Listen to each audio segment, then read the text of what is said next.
여러분 안녕하세요. 마이펫 상담소 윤쌤입니다. 고양이는 여러분을 어떻게 생각하고 있을까요? 전혀 관심 없는 공기와 같은 존재로 생각한다거나 아니면은 신뢰할 수 없는 위험 인물로 간주하기도 한다는 거 혹시 알고 계신가요? 자, 오늘은 고양이에게 사랑받는 3단계 방법이란 주제로 한번 얘기해 볼 건데요. 여러분은 고양이에게 도대체 어떤 존재이신가요? 고양이는 여러분을 어떻게 생각하고 있을까요? 고양이는요, 보통 사람을요, 즉 여러분, 집사를요, 든든한 보호자로, 혹은 동료로, 혹은 연인으로, 또는 가족으로 생각할 수도 있지만요, 전혀 관심 없는 공기와 같은 존재로 생각한다거나 아니면은 신뢰할 수 없는 위험 인물로 간주하기도 한다는 거 혹시 알고 계신가요?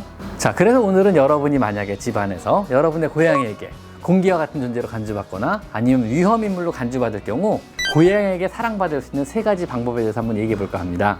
먼저 1단계는요, 다가올 때까지 기다리다입니다. 보통 처음에 고양이를 새로 들이시거나 성묘를 들이시거나 아니면 길냥이를 입양했을 때 고양이는 사람을 경계하는 게 당연합니다. 처음에 손을 탔을 수도 있어도 어느 정도 사람을 경계하고 여러분 곁으로 안 다가오려 그래요. 이럴 때 하는 실수 중에 첫 번째가요, 억지로 안고 억지로 많이 만질라 그러는 거예요. 이게 되게 안 좋은 거거든요, 고양이 입장에서는요. 개와의 커뮤니케이션의 기본은 잦은 스킨십이에요. 즉 자꾸 만지고 안아주고 쓰다듬고 하면서 강아지로부터 신뢰감을 얻는 게 강아지의 커뮤니케이션이거든요. 그래서 경계심을 빨리 풀어줄 수 있는 방법 중에 하나인데 고양이는 이게 안 통해요. 오히려 반대예요. 고양이에게는 절대로 그래서는 안 됩니다. 고양이를 자꾸 억지로 싫어하는 고양이를 만지거나 안아주면은요, 역효과만 날 뿐이고 경계심만 더 키우게 돼요. 여러분을 더욱더 믿을 수 없는 사람으로 분류가 되는 거예요. 이놈이 뭐지? 이놈을 믿을 수 있는 건가? 이놈이 나한테 뭔가 해코지 하는 게 아닐까? 이러고 점점 더 겁을 먹고 여러분을 더욱더 피하게 되는 결과가 나타나게 되는 거죠. 기다리세요. 고양이가 스스로 호기심을 갖고 여러분에게 접근할 때까지 무조건 기다리라가 1단계입니다. 고양이가 마치 없는 것처럼 행동하다 보면은요, 어느 순간에 고양이가 호기심을 갖고 조금씩 여러분 곁에 다가오게 될 겁니다. 그리고 혹시라도 고양이가 사람에게 공포심이 너무 심해서 숨어서 안 나오는 이런 경우는요, 자꾸 밥으로 유도해 보세요. 맛있는 밥을 주고 무심하게 떠나보내시고, 그 다음에 장난감을 흔들어 보세요. 무심하게 그 앞에 장난감을 멀리서 흔들어 보는 거예요. 물론 고양이가 나와 장난감을 가지고 온다고 만지려고 하거나 섣부르게 다가가시면 안 됩니다. 멀리서만 흔들어만 주세요. 그리고 무심하게 계속 계시는 거예요. 스스로 호기심을 갖고 다가올 때까지 시간을 두시고 천천히 느긋하게 여유를 가지시고 스스로 다가올 때까지 기다리셔야 됩니다. 아셨죠? 그러다 어느 순간에 고양이가 빤히 쳐다보고 가까이 다가와서 몸을 비비는 순간이 있을 거예요. 고양이의 관심 정도가 이 정도까지 깊어지면요, 그때 가서 시도해보는 겁니다. 가볍게 만지거나 놀아주는 것을요.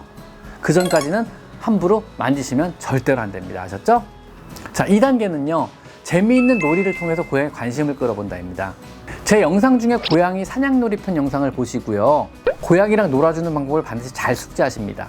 무조건 오뎅꽃이나 낚싯대를 막 흔든다고 모든 고양이가 좋아하진 않아요. 오히려 겁을 먹고 피하거나 오히려 놀이에 관심을 더 떨어뜨릴 우려가 있거든요. 하루 종일 홀로 무료했던 고양이의 사냥 본능을 자극하는 사냥놀이는 굉장히 좋은 놀이가 되거든요. 사람과의 거리감을 좁히고 경계심을 빨리 떨어뜨릴 수 있는 아주 좋은 방법 중에 하나입니다. 물론 아직까지 사람에게 경계심을 가지고 여러분 곁으로 가까이 오지 않는다 그러면은요, 기다란 낚싯대를 이용해서 어느 정도 거리를 두고 놀아주시는 걸 권장드립니다. 그래서 충분하게 기다란 낚싯대를 가지고 거리를 두고 놀아주다 보면은요, 고양이는 흥미를 가지고 점점 놀이에 심취하게 돼요.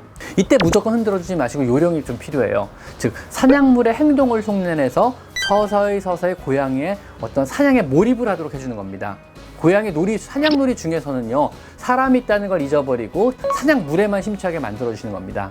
그래서 그 고양이가 좋아하는 재질, 좋아하는 놀이 방법, 아니면 좋아하는 사냥물을 흉내내서 계속 놀아주다 보면은요, 어느 순간에 점점점 사냥놀이에 심취하고 주인과 사냥놀이를 즐기는데 얘가 되게 익숙해지게 돼요. 그러면은 여러분께 곁을 좀 더 빨리 내주게 됩니다. 애들마다 장난감과 고양이의 놀이 취향은 굉장히 다양하니까요, 거기에 맞춰 놀아주시는 거를 꼭 잊지 않으셔야 됩니다. 아셨죠?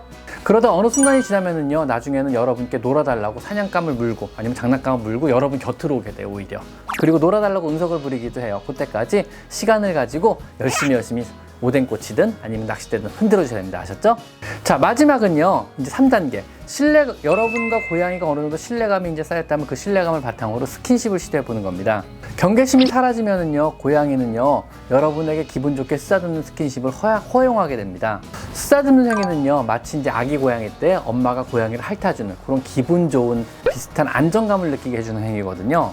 하지만 어느 순간이라도 조금이라도 귀찮다는 느낌이 받고 표현을 하면 바로 그만두셔야 됩니다. 이건 꼭 기억하시고요.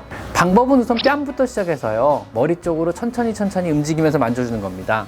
뺨부터 시작하셔가지고요. 머리 쪽으로 이렇게 쓰다듬어 주세요. 그러다가 움푹 들어간 목덜미를 좀 쓰다듬어 주시는 겁니다. 그리고 몸 전체로 이렇게 만져주시면 돼요. 갑자기 엉덩이를 팡팡 두드리시면 안 되고요. 보통은 턱 밑과 머리 뒤, 목 쪽이죠. 이쪽이 처음 시도하기 가장 좋은 부위에 들어갑니다. 턱 밑을 이렇게 움푹움푹 들어간 부분들이거든요. 턱 밑을 만져주면 기분 좋아서 골골거리기도 하고요. 목 뒤를 가만히 쓰다주는 것도 고양이가 안정감을 느끼고 되게 좋아합니다. 이때 절대 세게 쓰다듬으시면 안 돼요. 지금 어미가 핥아준다는 느낌으로 아주 가볍게 쓰다듬어 주시는 겁니다. 쓰다듬어주기 되게 좋은 타이밍은요, 고양이가 되게 릴렉싱하고 있을 때, 그리고 여러분에게 놀아달라고 다가올 때, 꼬리를 수직으로 세우고 여러분에게 다가올 때, 이때는 여러분이 쓰다듬어도 괜찮은 타이밍이라고 생각하시고 이때 만져주시면 괜찮아요. 여러분이 절대로 쓰다듬거나 만져주셔는 안 되는 시기는요, 밥을 먹고 있을 때, 스스로 그루밍을 하고 있을 때, 그리고 집중해서 사냥놀이에 집중하고 있을 때, 이때는 함부로 만지시면 안 됩니다. 자, 여기까지가 고양이가 여러분을 공기와 같은 사람으로 취급하거나 아니면 위험한 사람으로 취급하고 있을 때 여러분이 한 번쯤 시도해 볼 만한 방법들 한번 말씀드려 봤습니다. 고양이는 일반적으로 시끄러운 사람보단 조용한 사람을 더 좋아하고요. 남자보다는 여자를 더 선호하며 어린아이보다는 어른을 더 선호한다고 합니다. 자, 이런 것도 한번 알아두시면 도움이 될 것 같습니다. 자, 오늘은 여기까지 마이펫 상담소 윤쌤입니다. 감사합니다.